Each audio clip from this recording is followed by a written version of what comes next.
Hello,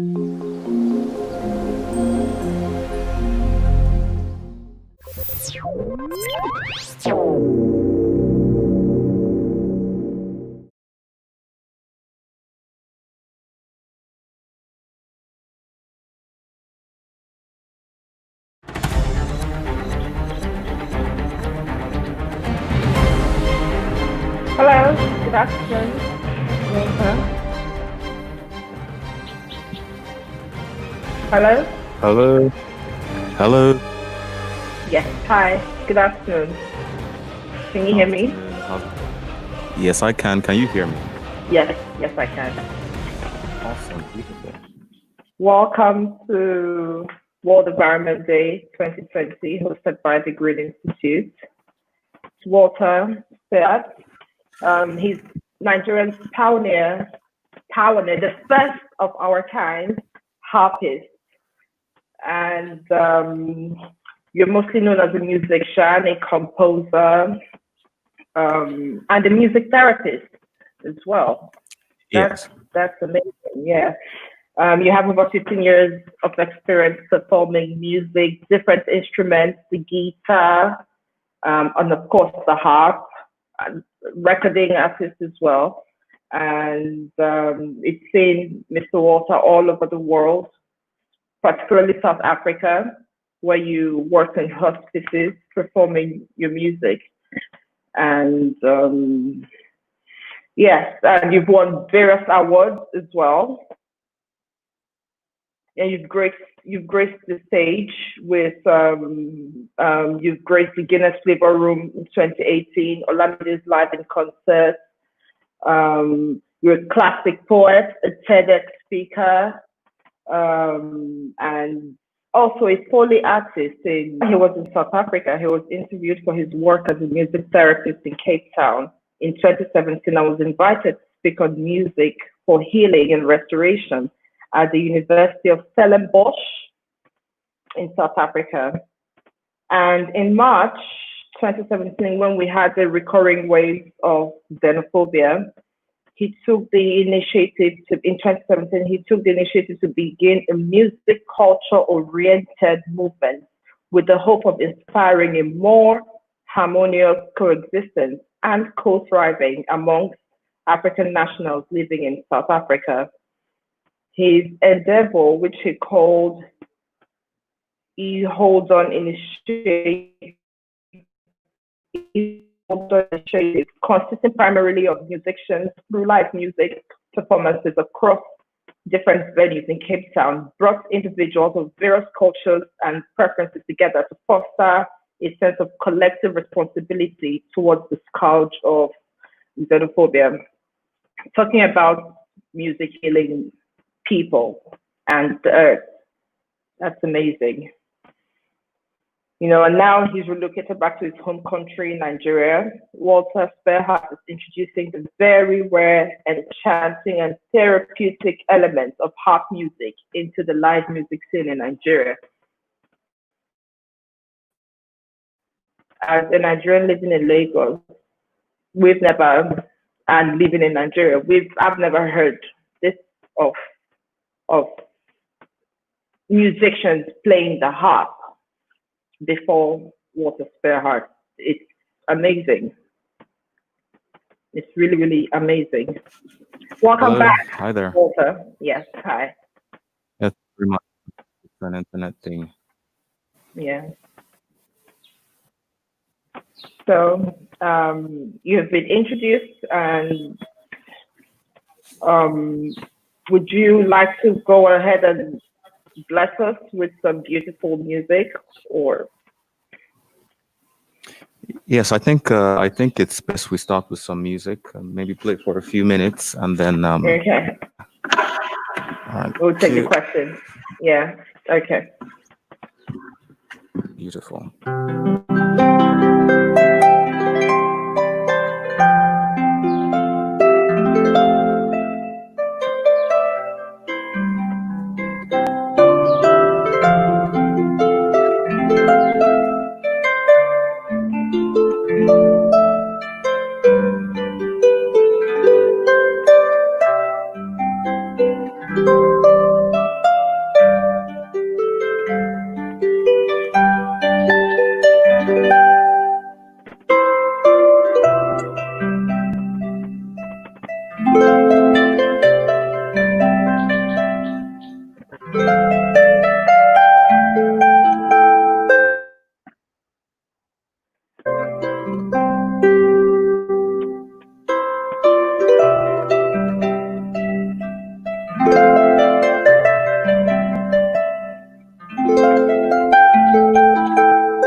Wow. Wow, that was beautiful. Thank you. That was very beautiful. Okay, moving on. I have questions for you. Okay.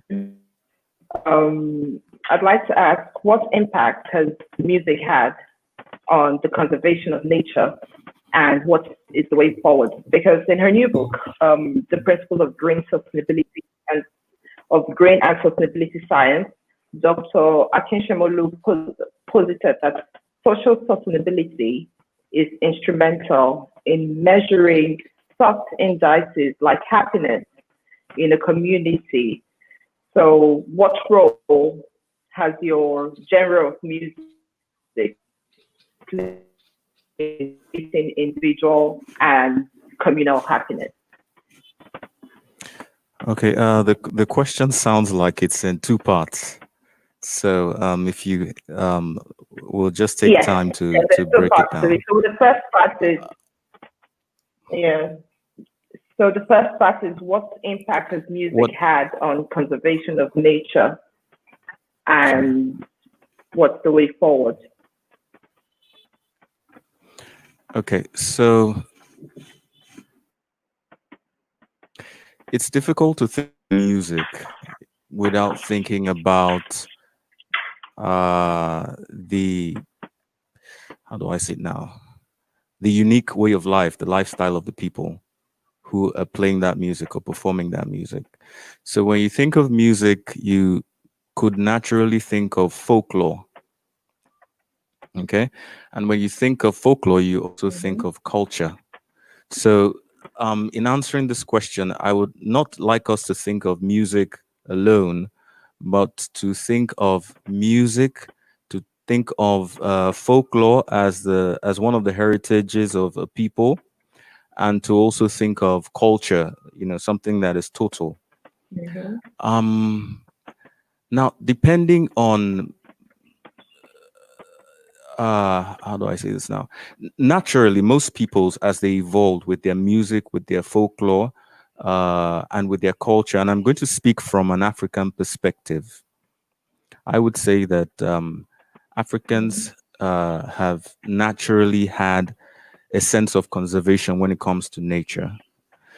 So in their songs, in their folk tales, they use many elements like trees, like rivers, animals, and all of that to tell their stories and to describe things even in their music. And this goes a long way to show that there is a natural respect and regard for nature. Okay. Also, when people depend on these elements in nature, with respect to subsistence now, like farmers, like fishermen, and all of that, they tend to have a natural respect and regard for these things, as opposed to when they're not using them, so they're things that can easily be discarded.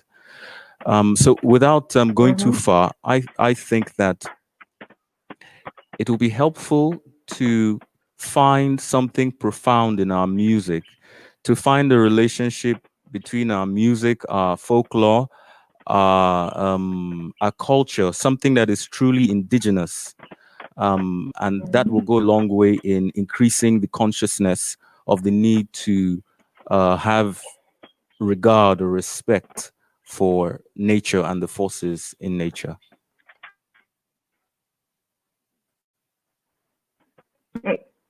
Okay. So that's the first part. I hear you.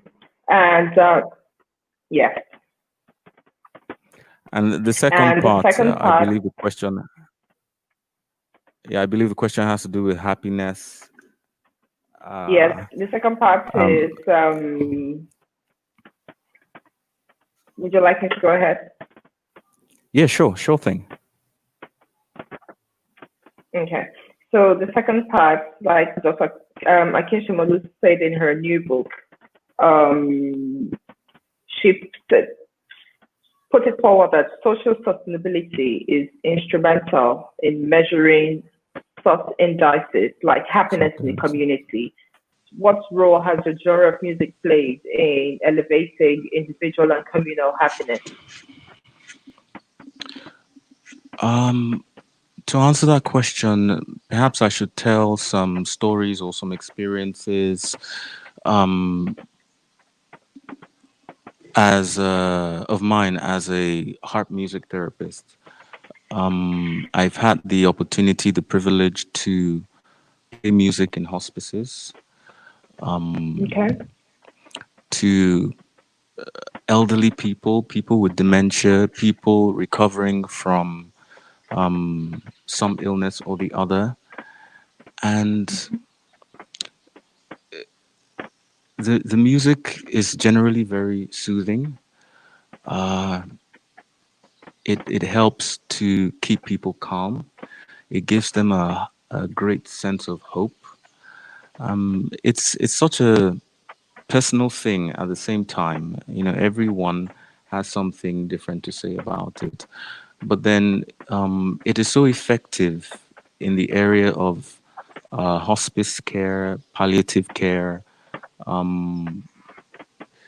you know, that it is accepted, it is utilized around the world for for these purposes. So it's generally happy music, and more especially for a harpist. If you ask anyone who plays the harp, they will tell you that they're always naturally happy people. Okay.